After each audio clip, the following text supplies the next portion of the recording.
Hi everyone, Sophie from Past English GCSE here, and today we are looking at how to write an introductory paragraph on Mrs Birling from An Inspector Calls. As you can see, I've been asked from a student here, can you help me write an introduction on the question for an AO3 focus, which is on context? How far does Priestley use the character of Mrs Birling to explore the theme of prejudice in An Inspector Calls?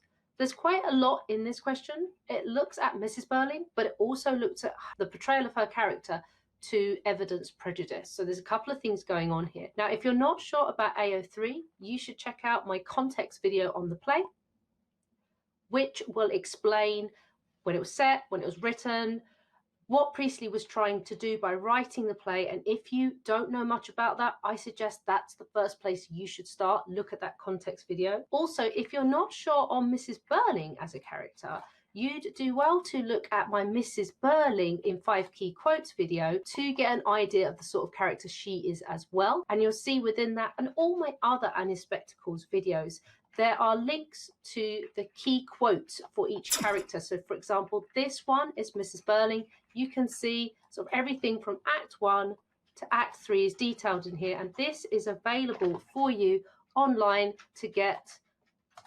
Just click on it, it's yours. So you can have all of these quotes. Now, these are a good idea to have. I know our focus is on an introduction today, but you still need to have an idea of the character themselves and the things they say so that you can maybe pick out some things, in your mind to do with, for example, prejudice. So the thing that I'm thinking of, the quote that's coming to my mind, things like where she says she was giving herself ridiculous airs, claiming elaborate fine feelings and scruples that were simply absurd in a girl in her position. See, there's the snobbery there. There's quite a lot of snobbery here. And it links in with that idea of prejudice. I've done nothing I'm ashamed of. This was one of the things that prejudiced me against her case. This is all Act 2. But you need to have an idea of the sort of person she is. And top tip, your essays should go in chronological order. Now, if you watch this video to the end, you will see that I will give you some extra tips right at the end, particularly those wishing to achieve grade 9. So watch it till the end to find out how I do that.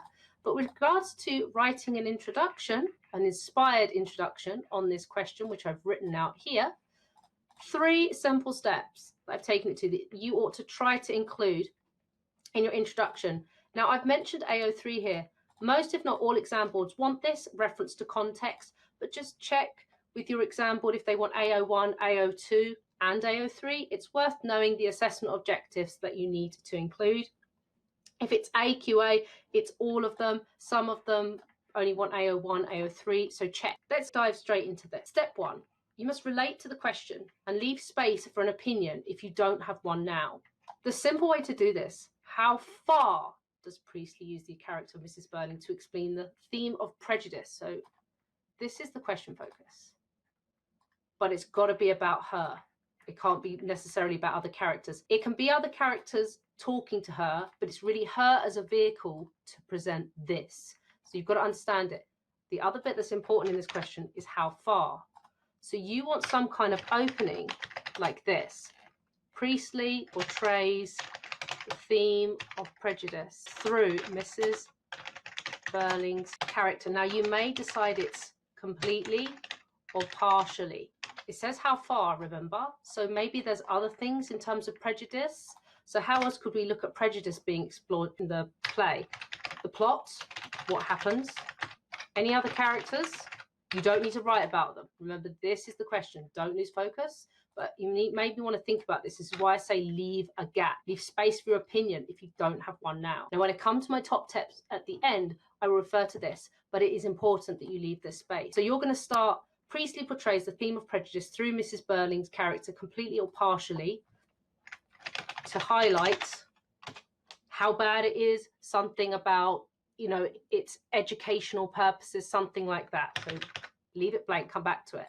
Make a perceptive point about the question focus. This kind of leads into step 2. So step 1 is relate to the question. Step 2, make a perceptive point. Perceptive point might be what Priestley's trying to do. Again, if you haven't watched it, I refer you to my context video. And there's a lot about Priestley's social agenda in that, and also on Annie's Spectacle, which is another video I make. You can watch that too.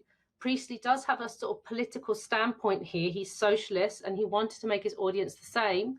Now, she is not socialist. And if you've watched my video on Mrs Birling, you'll know she is a conservative lady. She's the opposite of Priestley. She's the opposite of the inspector. So he's using her character to show really all that is bad in terms of prejudice. Prejudice against Ava, prejudice against a lot of characters. It's not only Ava that she's prejudiced against. Remember, she turns away her grandchild. So it's not just Ava she hurts her son, she hurts her grandchild as well in the process of her part on the committee. So everyone's going to think about her pit in the committee. But remember, elsewhere in the play as well, right at the beginning, if you've watched my Act 1 analysis video, I talk about the stage directions where she's referred to as being her husband's social superior. So it's alluded that she is upper class, or at least upper middle class. She's certainly higher on the social hierarchy than Mr. Birling. And as a result of that, she's got this sense of entitlement going on. And prejudice, as the name implies, it's sort of this idea of prejudging people and not understanding the whole situation. She is definitely guilty of that. So it portrays the theme of prejudice through Mrs. Birling's character, completely partially to highlight. Maybe here you could have, there's this sentence to be going on to this one, I'll put it together in a moment. Priestley's social agenda, whereby he seeks to educate his audience on the ills of conservative individualist thinking and the prejudices which accompany it. Something like that. 1 and 2 would make that. So if I just color them so you can see this is a complete, this bit would join with this bit, see? Step 3, AO3 context. Now, believe it or not, I've already started this. I'll underline where it's context so you can see. I know this is underlined, this isn't context, but where I've said social agenda, where I've said educate his audience, certainly all the bit in black and underlined, this is already AO3. I've talked about it in my context video, which I've mentioned a few times now. Priestley, get his name right, by the way, it's always L-E-Y. I've seen so many misspellings of that, so make sure you get it right. It's L-E-Y name. Priestley set his play in Edwardian 1912, yet wrote it in 1945, giving him and the audience the benefit of hindsight. Hindsight, I'm going to define it here. If you don't know what it is the ability to look back and judge society on its past.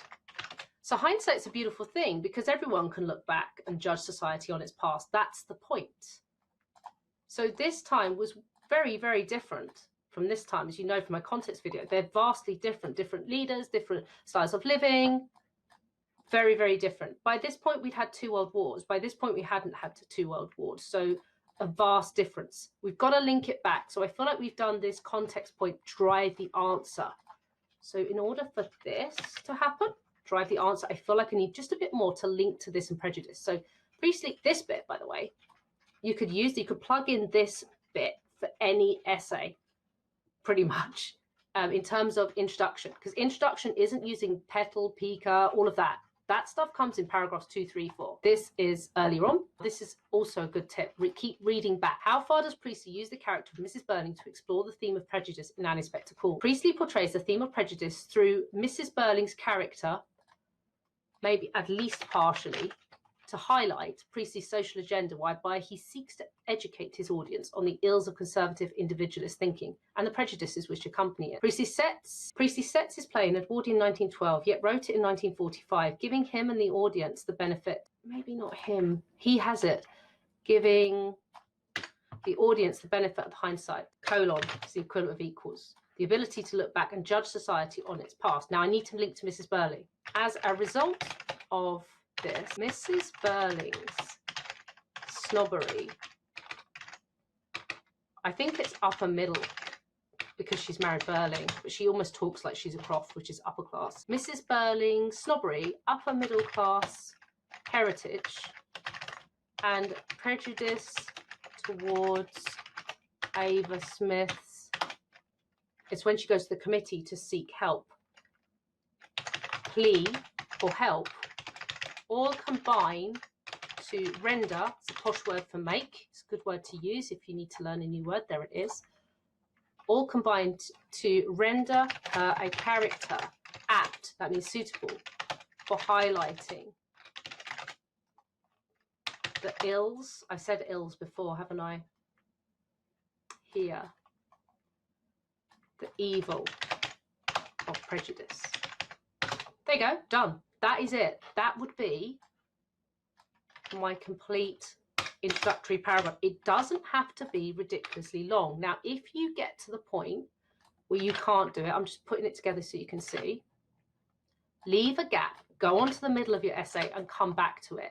There's no rule saying you must write it in this order. The examiner doesn't care. As long as you finish the thing. Even when I was doing my exams back in the day, I'd probably leave 5 lines between my introduction and my paragraph 2, Mrs Birling, and then I'd start at the beginning of the play. So I'd look at her being her husband's social superior, for example. That would be the quote that I'd analyse first. So I'd work through in order, not all of these, but I'd pick maybe this one first, Act 1, then something from Act 2 to show her prejudice. There you go, it's got the word prejudice in it. And then something maybe from the end where she is sorry, but it still needs to relate to prejudice and Priestley, how far he's going using her to show it. Prejudice, this is a perceptive one. Now you're going to look at this. This is the one from Act 3. Really, from the way you children talk, you might be wanting to help him instead of us. Just be quiet so your father can decide. You're going to say, how's that prejudice towards Ava? It's not. But what that is, it's prejudice towards the father solving the problems. Prejudice means being prejudging. That's what it means. So for a perceptive grade 9 essay, you might want to use that towards the end, paragraph 4 or 5, and then have a conclusion. And if you wanted to go back, you could always say, or sometimes when people have typed these, they double space them so they can add bits later on. As a result of this and her snobbery, all combine to render her in the evil and, I also want to say fallibility, which means the failure, weakness of it. Not only is it bad to be prejudiced, it's also weak because towards the end, not only does she exhibit prejudice towards Daisy Renton Abersmith, who calls herself Mrs Birling, not only does she do that and she refuses to help her, she also prejudices others, or shows prejudice towards others, in the sense that she thinks her own children are infants and that husband can solve all of their problems. You could argue it that way as well. So this is the beauty of considering these things and maybe leaving some space. That's the whole introductory paragraph. I will post these up. If you've got any thoughts on Mrs Birling, I'd really like you to comment and say if you can see anything else you might put in there that you think I've missed, or anything else you think about. It'd be really interesting to see what you think. Now, I told you to watch till the end, and I hope you're still here, because if you are, I said some top tips. Here's some top tips. So first one, ensure you have thought about all possible questions on the play before you enter the exam. What do I mean by that? Now, this is not an exhaustive list, but here you go. All the characters I've laid out that you could be asked about. I've covered Edna and Ava in my videos on those. Edna, Ava, watch them. However, I don't think there's enough about each to warrant a whole question. I could be wrong. I don't know what they write on the exam papers. I think it'd be more likely they ask you about women, in which case don't forget these two, because everyone just writes about Sheila Birling and Mrs Birling, who are middle class women. These are lower class women. Don't forget about them. There's also themes. There'll be some videos coming up from me on themes, so check out on the channel to see where they are and subscribe if you haven't already, because you'll be notified when these are released. Responsibility is the popular one, particularly poverty, social class. That's really, prejudice is really another word that is relating to the social class. Capitalism, so that's a bit about politics, relationships, family. These could come up. Going back to my top tips, if you thought about your opinion on these before going in the exam, it makes it a lot easier for you when you do get in the exam to actually have an opinion on the question. Oh yeah, I've thought about social responsibility before. I can use these quotes. So hopefully you'll have downloaded all my quotes on the characters, which are right here done for you, and you'll at least have the characters done. Next thing, have a list of adjectives for each character thing before you start. So for example, for this one, it asked about prejudice. I might want to use something else. So there might be synonyms for prejudice I can use: bigotry, discrimination, bias, injustice, intolerance. So I wouldn't just be using the word prejudice all the time, even though I'm relating back to the question, which is a good thing to do. I want to be able to not feel that it's a robotic point, evidence, technique, explain in those middle paragraphs. So that's a good thing to do. If it's about her, Mrs. Birling, hopefully you've watched my Mrs. Birling video where I give you a list of adjectives towards the end on each character. In fact, all my character videos have adjectives on them, so check them out. This helps you with writing for your exam. And I mentioned this right at the beginning, but it's so important. I wanted to end the video on this. Please, please, please, if you learn nothing else in the video, you must know that the examiner does not care about the order of your paragraphs. You can write whatever you want in terms of order. They don't know that you've gone back. I know I'm on a computer, so I can do this. Obviously, you wouldn't submit this. This is just me typing stuff, right? But the point is, if you leave space between your first paragraph and your second, and then you want to add on when you've got to your conclusion, you've got extra things that you want to say. So for example, in an introduction, often you guide the reader through to know what's coming in paragraph 2, paragraph 3, for example. For example, maybe you do five paragraphs, maybe 6. That would be your quote here. And then you'd have your various other quotes in your conclusion. You might want to guide them further by the end. So by the time you've written paragraphs 2, 3, and 4, point, evidence, explain, whatever it is you use. If you don't know how to do this, by the way, check out my analytical paragraph on Mr. Birling. That explains how to write in this kind of style for these middle paragraphs for an essay. So by the time you then get to your conclusion, therefore, Mrs. Birling is blah, blah, blah, you might then think, oh, I've done it in this kind of order, Act 1, Act 2, Act 3. So you might want to make a reference, or I picked out an adjective here, I picked out whatever technique it was here, and I picked out something here, dramatic irony, I'm making it up. You might do this.